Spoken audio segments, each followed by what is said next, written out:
This is Dave. He really enjoys going to the movies. He's always considerate to his fellow moviegoers. This fellow is disturbing everyone around him. Oh, look, Dave is shutting off his phone. Now is not the time for talking or texting. Oh, well, now look at that. There's a true movie-watching friend. Let's all be more like Dave.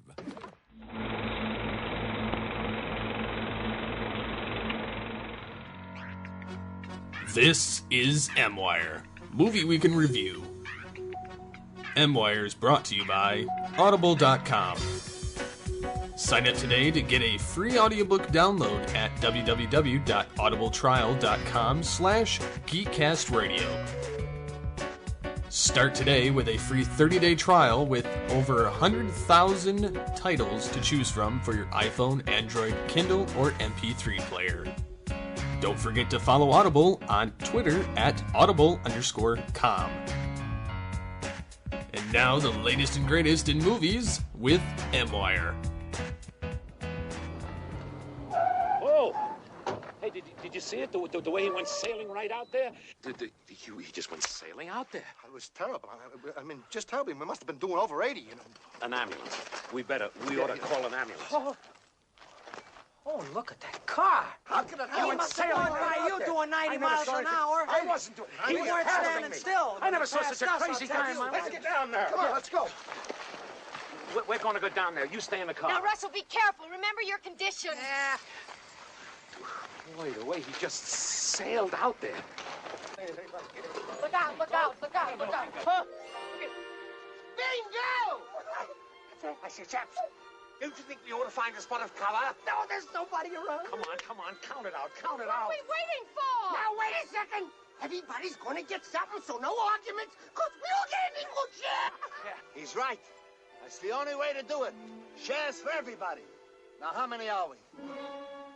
1, 2, 3, 4, 5, 6, 7, 8, 9, 10, 11, 12, 13, 14, 15.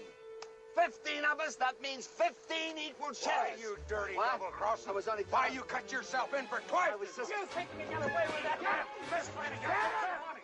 Grab him! You didn't cheat anybody but yourself because now you're out. Listen! You can't cut me out now, you hear? Not after what I've been through. All right, okay, I'm warning you. If I don't get a share, I'm gonna go straight to the police. The police? What's the matter? Look here, you rugger. What makes you think that the police... What about that money? It had to come from somewhere. We know where it come from. It was that poor old man who died up there on the mountain this morning. You wasn't even there, so shut up. All right, okay, you asked for it. I'm gonna go straight to the police. What makes you think the police would be interested, Mr. Meyer? Are you kidding? Isn't it obvious? How do you think money gets... Movie Week in Review. Yes, that's right, folks. TFG1Mike here, and M-Wire is back for now. We are on our journey to our 130th episode. And after episode 130, Steve Megatron and I are going to have an announcement for you folks. But for now, we are back. Episode 120 here on Movie Week in Review from the Geekcaster Radio Network. It's going to be a mad world, because we are covering the original Chase for the Cash movie. This ain't coming from 2001, folks. This is coming from 1963. It's a mad world. I am, of course, TFG1Mike. It has been March, so it's been about 3.5-4 months since M-Wire did our Cloak and Dagger coverage, which not a lot of people agreed with us on that one. But joining me is Doug Abel from Talking About My Generation. Hello, sir. Hello. Now, ladies and gentlemen, I have to preface this and say, this podcast, you're going to be listening to us talk about the classic film, It's a Mad World. But one of us has seen the film multiple times. The other person has just seen it recently within the last week and a half. What the fuck is wrong with you? I'm sorry. I hadn't seen it before. My parents never had me watch it. Had I known all the people that were in it, I probably would have sat down and watched it. Oh my God. Like, as a kid, my mom would have me watch this all the time. All the time. I remember this movie so vividly, it's not even funny. He just went sailing right out there. Right out there. Yes, let us continue on without all possible to thatch. I swear that Englishman was Mel Blanc as Daffy Duck. Oh. Well, I'll tell you, I watched it, seeing Terry Thomas.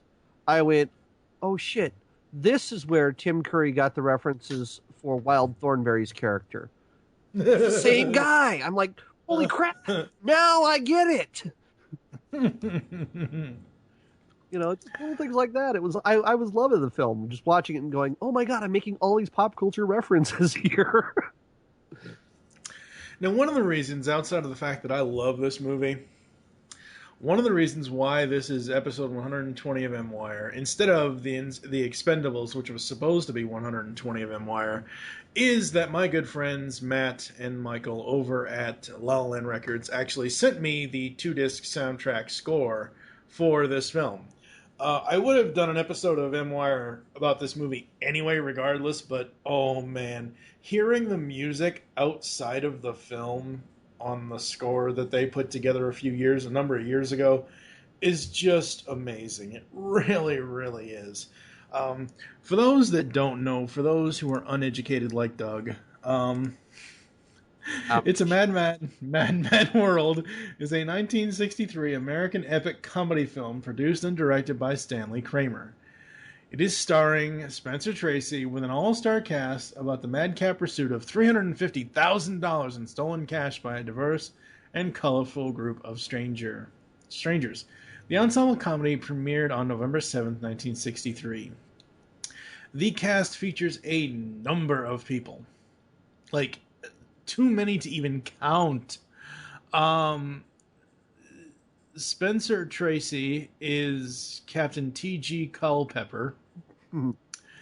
Edie Adams is Monica Crump. Sid Caesar is Melville Crump. You know, the interesting thing is, I know a lot of people aren't going to enjoy the movie I mentioned for reference here, but it had been a number of years since I'd seen this movie, when the one I'm going to talk about here in a minute, I actually saw recently. And in the end of Vegas Vacation, okay, you have the old guy at the Keno booth, and he's like, I won. The money is mine. I won the money. The money is mine. And I'm like, is that Smiler Grogan? Because it really felt like Smiler Grogan. And I'm like, where do I know this guy from? Where do I know this guy from? Come to find out, it was an old Sid Caesar, an old Melville Crump. And I'm like, oh my God. If the older version of Sid Caesar in Vegas Vacation said something about shares, I would have immediately got it right away. Oh, Jesus. All right, so I've kind of already given you guys the overall plot. It's a mad dash for the cash, $350,000, buried under a big W. Remind me about that. I have something I have to mention when we get to that point. Okay.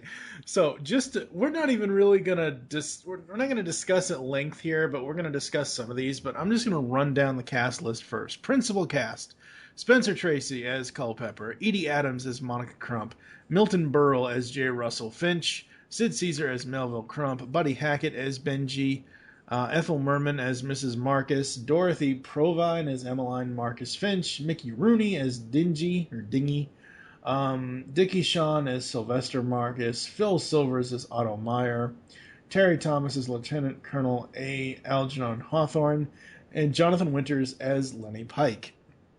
Wait, did they really make a... No, they didn't make a Of Mice and Men reference there, did they? Yes. Wow. You got Eddie Rochester Anderson as one of the cab drivers. You got Jim Backus as an airplane owner. Tyler Fitzgerald. You got Barry Chase as Sylvester Marcus's iconic dancing girlfriend. William Demarest as Aloysius, chief of the Santa Rosita Police Department. Jimmy Durante as Smiler Grogan. I kept looking at him as he's dying there on the side of the mountain and just going, ah, cha, cha, cha, cha, cha. All I can think of is Frosty. Yeah. Frosty. Peter Falk as the other cab driver. Paul Ford as Colonel Wilberforce. Cameo appearances. We have Moray Amsterdam as Mike Captain Culpepper's brother-in-law, voice only. This is from deleted scenes. Phil Arnold, Jack Benny as the man driving the 1931 Cadillac Fleetwood. Paul Birch, Ben Blue, Joey Brown, Eve Bruce, Alan Carney, Chick Chandler, John Clark, Stanley Clements, Lloyd Corrigan, Howard De Silvia, Andy Devane, Selma Diamond. There's way too many to name here. Yeah, I mean, some big ones that we've got to cover, though. You know, we got to Jerry Lewis, Stan Freberg, Don Knotts shows up in this. Yep. The Three Stooges as the fireman. I gotta love that. I mean, just some of the stuff. Lenny Weinrib as a police radio voice. Yep. You know, just all sorts of people that I was like, I'm watching, I'm going, oh my God, I recognize all these people. You know, I'm recognizing the voices at the very least. Jim Backus, I saw him and I went, oh shit, they have Mr. Magoo in here.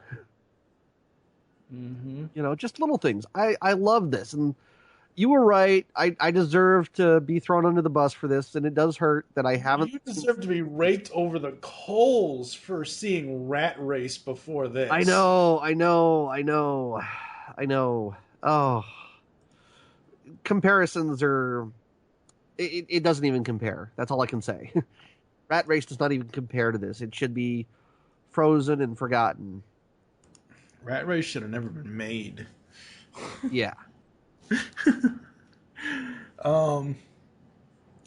I think the one character that stands out in all of this, can you guess? The one character, because she is so vocal. Oh my God! Mrs. Marcus. Oh, Ethel Merman as Mrs. Marcus. Oh, I was just waiting for Lucy to show up. Oh. I mean, seriously, Ethel Merman as Mrs. Marcus is just hilarious. It really, really is. Emmeline, you won't believe what they did to me, Emmeline. Oh my God, Mrs. Marcus. Yeah. Oh. Sylvester, you're not listening. Why aren't you listening to me, Sylvester? I'm coming, Mama. I'm coming. Oh, man. Oh, God. And I have to say, I think the everyman character out of this whole thing, the one that most people will relate to on the male side, is probably Milton Berle as Russell Finch. I mean... Yeah. He's this downtrodden married guy who's basically, you know, totally bored by his mother-in-law, and he's one of those reserved guys that he doesn't want to really speak up and defend himself because he just, I don't know, he just feels like, well, whatever happens to him is going to happen to him.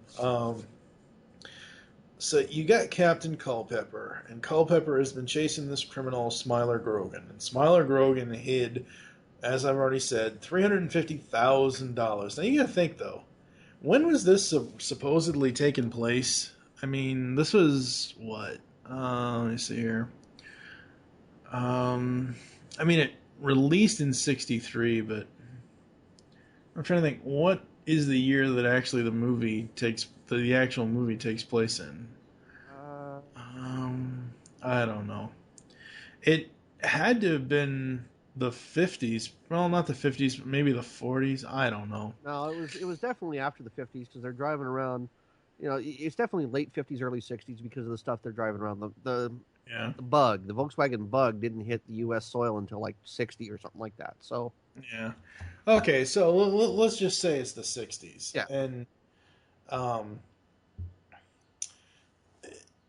for a film that's based in the 60s, it's like, normally I don't like a lot of the old films. I really think that, the only old films that I really, really enjoy, outside of the Three Stooges, of course, are this and the Thin Man movies.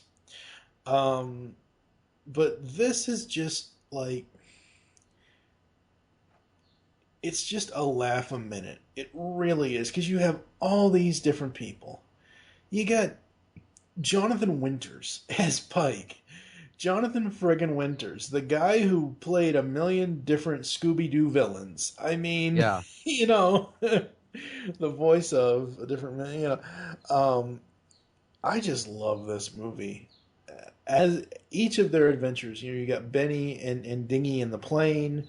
you got the Crumps in the old plane at first, and that didn't.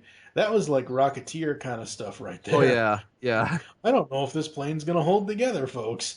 They're climbing into it, and she's like stepping on the wing, and the wing's like busting off. I'm like, and then what was it? The bee that was in the plane, and he's like bashing it. Yep. Ah! And he's, hey, you're breaking our plane up. So they're all after this money, and the four of them, or the 8 of them, or whatever, the original 4 cars that show up to Smiler's accident, the men go down, see what's going on with him, and blah, blah, blah, blah, blah. He tells them about the money buried under a big W. And they get up to their wives, and they're all talking and everything else, and, not Spencer, Sid Caesar's character is like, okay, well, we'll do 4, we'll do this many shares, He does all this sharing stuff, and it's like, wow, where's Facebook when you really need it, right? Yeah.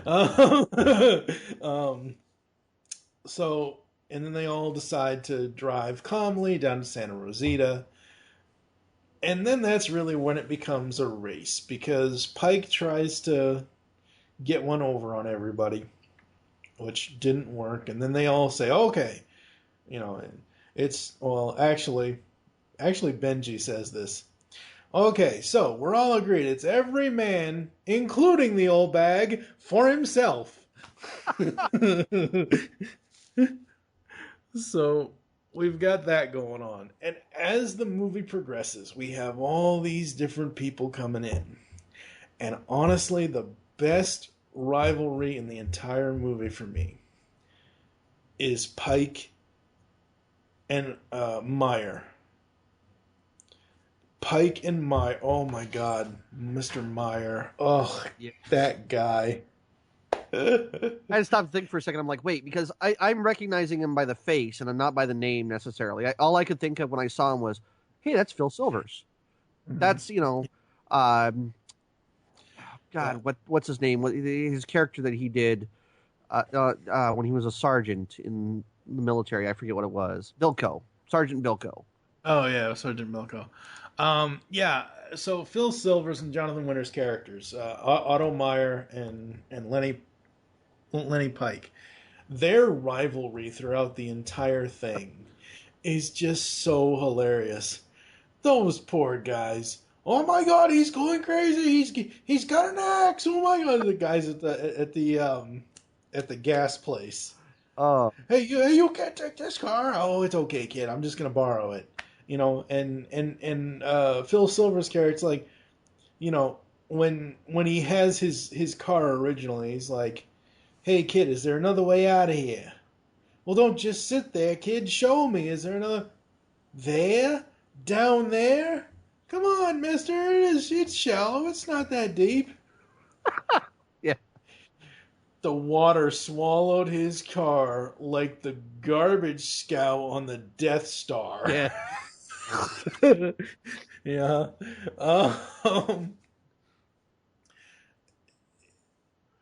ladies and gentlemen, if you want a very diverse character-driven film, watch this movie because all these characters' personalities are so different from each other, and it is a laugh riot. The thing I liked about that, since you're mentioning the characters, different characters, the one thing I did like is that none of them seemed to. They were all conflicting in a way, but they all seemed to work so well together in this despondent, hey, we got to get here, we got to do this. I can't stand you, but I'm still going to go down and get the money. All that type of thing. That people were making these weird alliances to go down. One of my favorites is when we see, just even though it's only a flash, is when Phil Silvers gets out of the river and he flags down Don Knotts and goes on being a CIA agent. See, I'm not supposed to tell you anything, but I'm going to break the rules. I'm going to tell you who I am. This, like, he's going on. I'm just like, oh my God, this is pure Phil Silvers. Just watching it was genius. Watching it, and Don Knotts, of course, is being the typical, he's so scared of every little thing. I wish they would have named. I wish his character name would have been Barney Fife. I really do, because he really was Barney in this movie. Yeah, he really was. Oh man, chasing him, and that was just like, oh, they're back there! Oh my God. So the police chief, we got to talk about Spencer Tracy as Captain Culpepper. And Captain Culpepper is a cop that is just really... He's ready to just jump off the bridge and not deal with any of it anymore. He wants that money so he can get away from his job, his wife, his daughter. He just wants to get away from it all. Yeah, all of that, it was kind of like, okay. I thought at first, when I first saw it and he's going after him, I'm like, oh, okay, he's just, he's going to be the good cop and he's going to stop, he's going to find the money and that's going to be the end of it and he's going to get all the glory. No, he wanted the gold too. Yeah. So we've got that. And I can see why the guy wants to get away from it all, because, oh my God, his wife Ginger and his daughter Billy Sue, where he's just the scene where he's just holding the two phones together and they're yelling across. Like, can that even work? Serious? Like, okay, folks, I get it. Everyone has cell phones now. I understand that, but I mean, seriously, you just travel back to the 1980s when we had real phones. Okay, well, would that actually work? Holding two phones up and letting the two, because obviously it'd have to be on two different phone lines, but I don't know. It just... Well, yes and no. Here's the thing, is that the way that he was holding it up, they wouldn't have been able to hear each other. Yeah. If he had turned one phone so that it was upside down and right side up on the other one, then they would have been able to hear and have a conversation go between the two. That would have been it. But I just watched that and I'm like, okay, I get it. I've done that. Moving on, it was a comedy moment of them arguing back and forth and screaming, and he's just like, oh God, you could see it in his face. I really don't want to be listening to this. Yeah. He just didn't want to be there at all. His mind was already on the beach in Hawaii with 350 million, or 350,000, excuse me. 350,000, yeah. So they're all chasing this money down. They all have different adventures. You got Benny and Dingy in the plane, and they're there with Tyler. Tyler Fitzgerald, and Tyler Fitzgerald is a drunk pilot. Tyler Fitzgerald just wants to have an old fashioned. Yes. What's the matter? You can't make old fashioned the way an old fashioned should be made. Get out of my way. I'll do it. Just hold the stick there. Just hold it straight. Yes, anybody can fly a plane. Yeah, anybody can fly a plane. Mr. Howell, you were hilarious in this film. So you got them, and then you got the Colonel. after Fitzgerald gets knocked out, you got the Colonel trying to talk them down, and all as I can think of, every time that plane buzzed that tower, is all as I can think of is fucking Top Gun. God damn, I hate that guy. That's all I can think of is fucking Top Gun.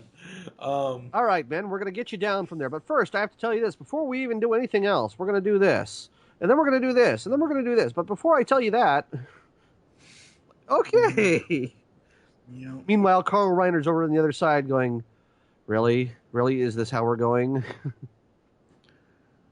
Yep. So you got that. You got the Hawthorne character with the Finches and Mrs. Marcus. You got the... And where did they get that crappy blue car? I'm sorry. Even if this is the 60s, they made better cars than that thing. Oh, yes. My God.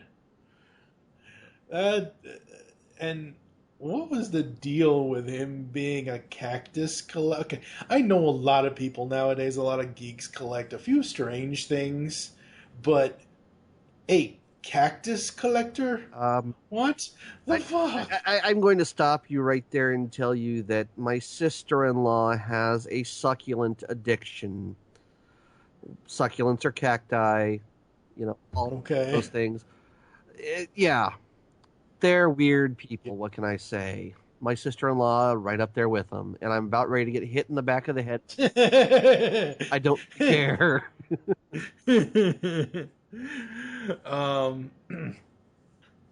So you got that going on. You got, Mrs. Marcus trying to get a hold of her son, Emmeline's brother, Sylvester.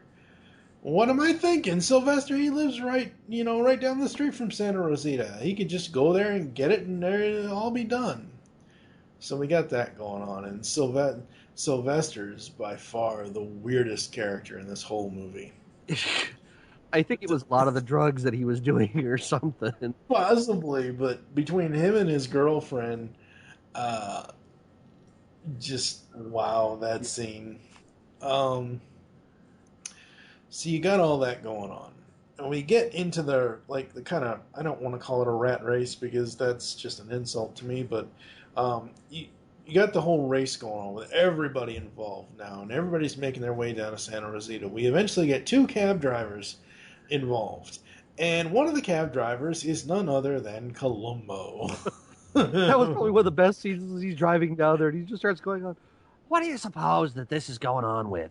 And of course, all I can think is Maurice LaMarche doing Peter Falk and having that eye. And I'm just watching this and I'm going, holy shit, it's Maurice LaMarche all over again.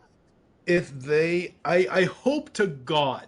Okay, sure, they tried to remake the plot of this movie with Rat Race in 2001, but I hope to God they never try to reboot or remake this film. But if they do, and Maurice LaMarche is... still with us. I mean, I don't wish any ill will towards the man, but I'm saying, let's say 10 years from now, they decide to remake this. Hopefully they never will, but Maurice LaMarche is the man that needs to play a cab driver. Yes. Because he can so do the Peter Falk.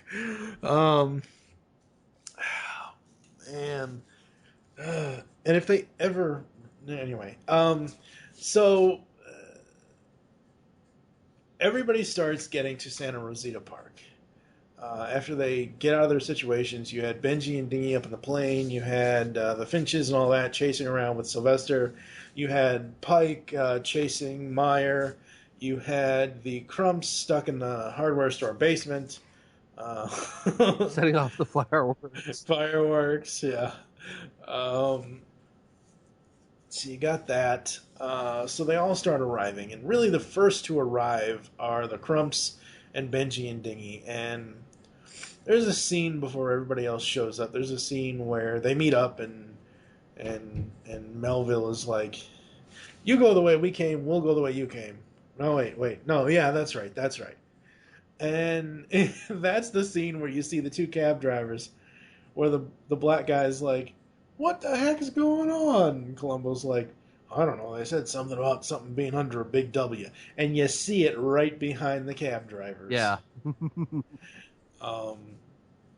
we get to a point in the movie where everybody's running. Everybody's there. Everybody's running around. Emmeline had stayed in the car. Milton Berle's character's wife stayed in the car. Didn't want anything to do with it. She didn't want anything to do with the money. She gets out to go get a drink of water. She gets this drink of water, and all of a sudden, she sees the big W. And this is where Culpepper comes in, and he says, he starts talking to Mrs. Finch and calls her Mrs. Finch and whatever else. And she goes on about, oh, it could be mine, it could be mine. And right around this time is when everybody figures it out. And she's like, oh, well, it was a nice dream while it lasted. Well, what did you want to say about the big W? Okay, so for those who haven't seen it, I'm going to spoil this part of it. The W is 4 palm trees, all kind of splayed so that it looks like a giant W. They're all kind of growing in different ways. Yeah. Okay. Right outside of the In-N-Out Burger in Santee, where I've grown up, they have 2 palm trees that they have tied together and others so that it forms a giant W. Every time now, after seeing this film, I'm like, oh shit, there's $350,000 buried there. That's all I could think of when I saw that scene was, shit, there's $350,000 buried in Santee at the In-N-Out. So if you're in Santee, please don't start digging up the street. I don't it's crashed again.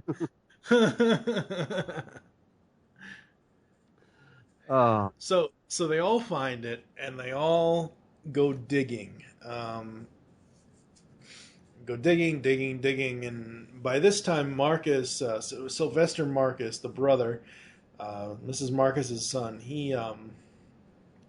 he's without a shirt. He's got his shirt off. He's like, "Get out, man! You're bugging me, man! You're bugging me! Get out!" And so everybody clears out of the hole. Sylvester's the only one doing any of the work, and he hits something metal. They bring it up, and it, sure enough, is $350,000. And this is where Phil Silvers as Otto Meyer comes in and is like, all right, 1 share for everybody. He starts counting. Starts with himself. 1, 2, 3, 4, 14, 15. Counts himself twice. And this is where Pike just goes off. I love Jonathan Winters. I really love Jonathan Winters in this movie. Oh. And this is where Culpepper reveals himself and basically says, well, all those cars are stolen. You're all going to have to get in the cabs. And I'm sorry. There is no cab. No cab anywhere in the world that could fit 7 and 8 people, because there are a total of 15, supposedly 14, 15 people in this whole thing by the end of the movie. There's no cab in the world that could fit 7 people. You obviously have never ridden in a checkered cab. It's possible, but it's... Yeah, anyway. It'd be crowded, but it's possible. Theoretically. So all these people climb into both these cabs, and they end up chasing Captain Culpepper because he's basically called off all the police. He's gonna sneak off with the money and just pull it out on everybody. And throughout this whole thing, he wanted a bigger pension and wanted more benefits. And the chief of police, Aloysius, is gonna try to get it for him. And the way he does this is he tries to blackmail the mayor, and it ends up being where he's not gonna get his pension. He's not gonna get this. Swear out an arrest warrant for Captain Culpepper, and they end up chasing him to this abandoned building. For some odd reason, every time I see this movie, I'm like, there are bats in their belfry.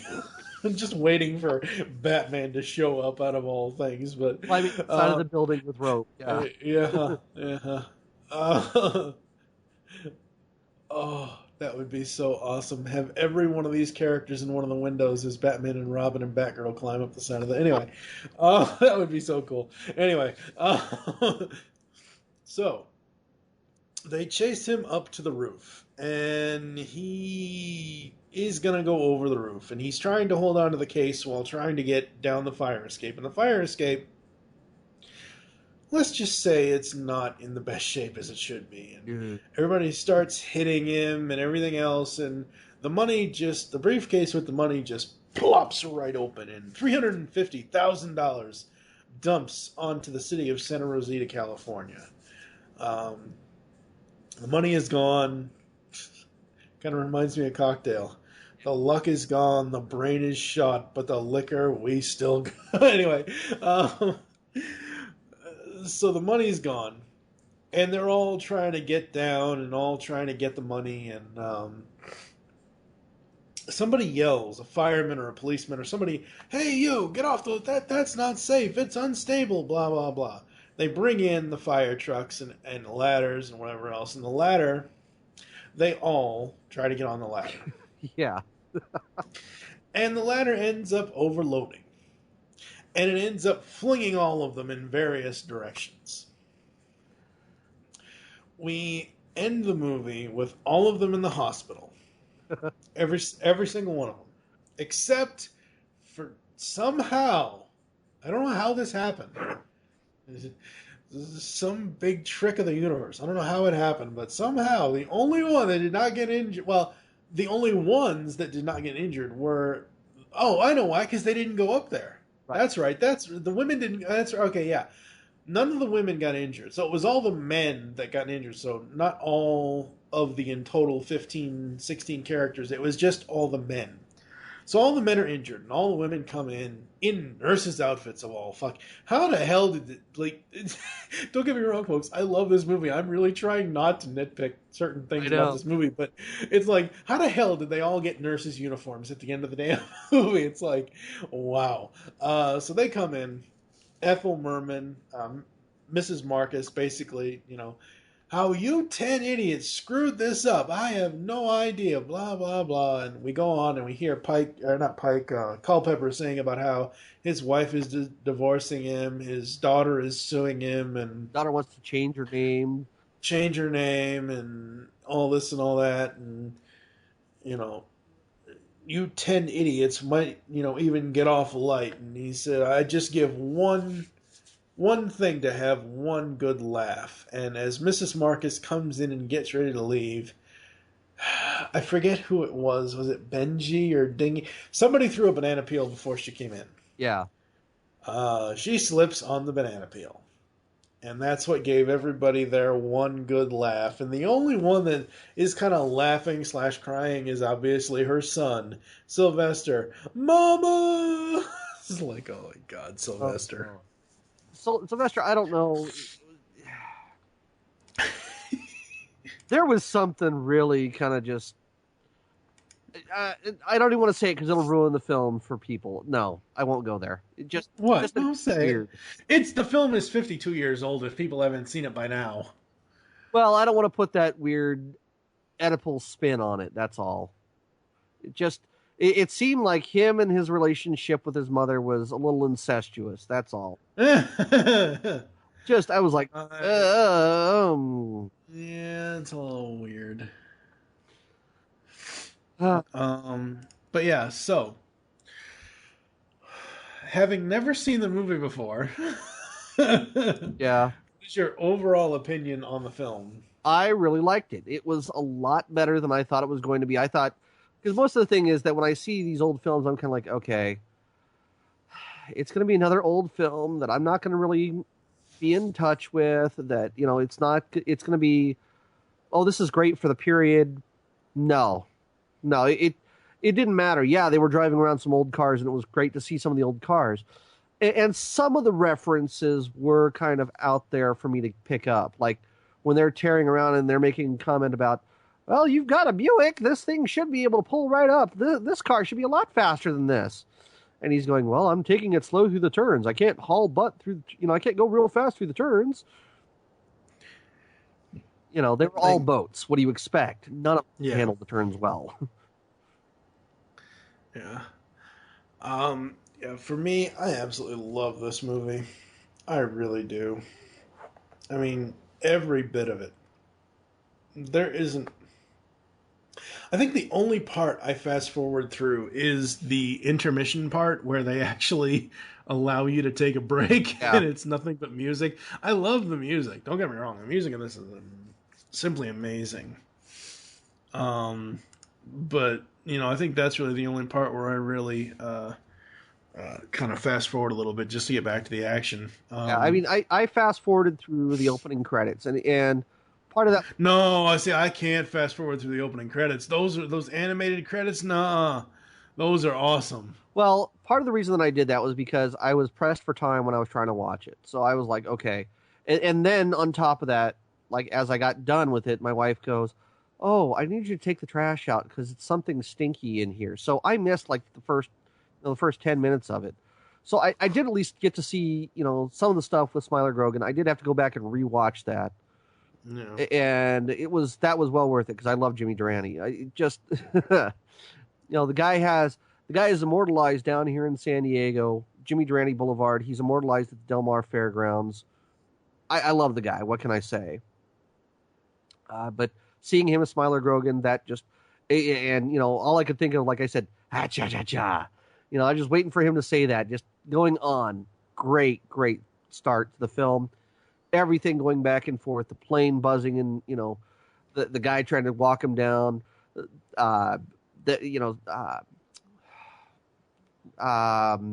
Sid Caesar trying to get out of the basement of the hardware store.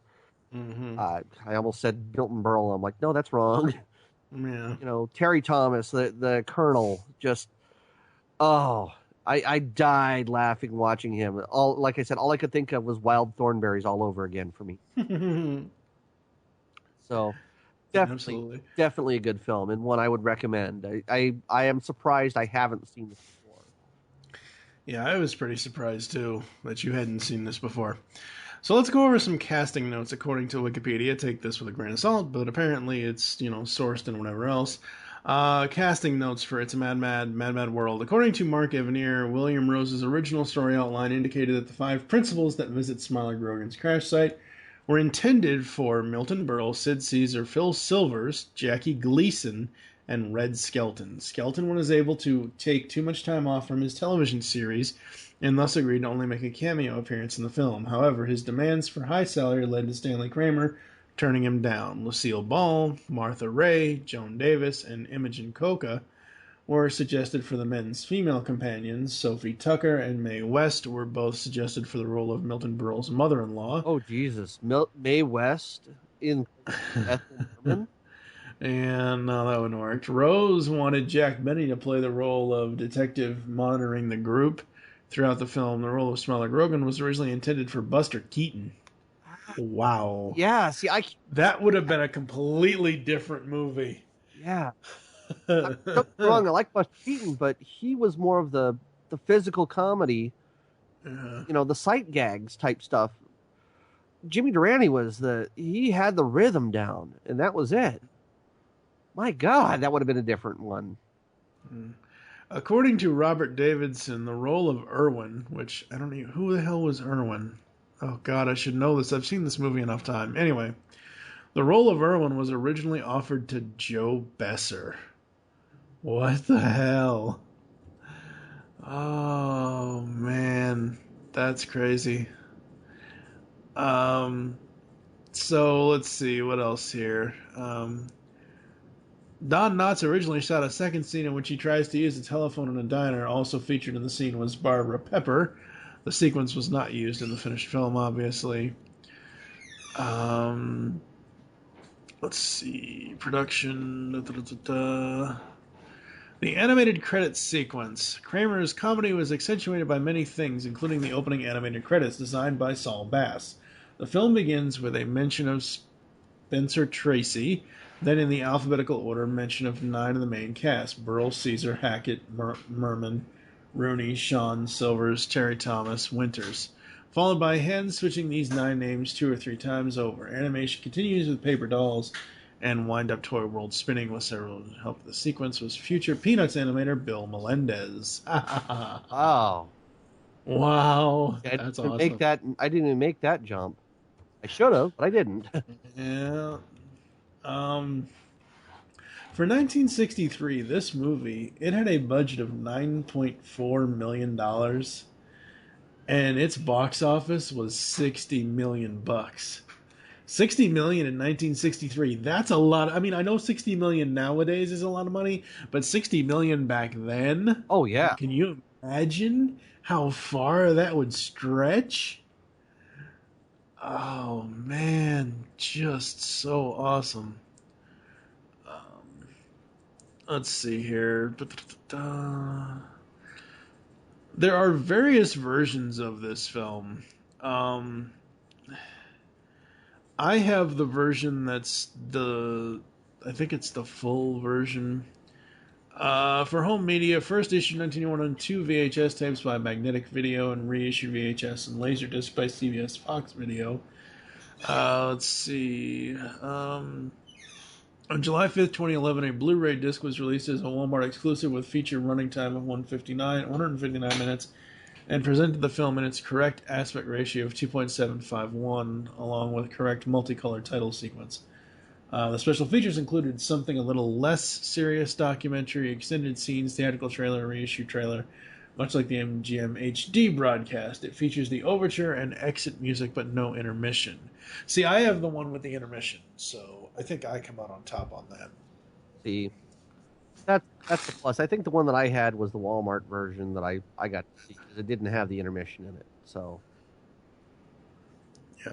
As far as influence and legacy over the years, various subsequent films that employed the concept of a comedic search for money featuring the ensemble cast have either been speculated by critics or confirmed by their creators to have been modeled after It's a Mad World, including Scavenger Hunt from 1979, Billion Dollar Mystery 1987, Rat Race in 2001, and The Three Kings in 2011. What the hell? Really? Anyway. That's what it says. Take it with a grain of salt, I guess. I remember $1 Million Movie because they made a big deal out of it that they were going to have where you could actually go and find $1 million. Right. Tied into the publicity of the movie, and it just failed. Yeah. Overall, man, I love this movie. This is just a fun, enjoyable movie. I know a lot of my friends online are tired of the phrase, just turn your brain off and enjoy it.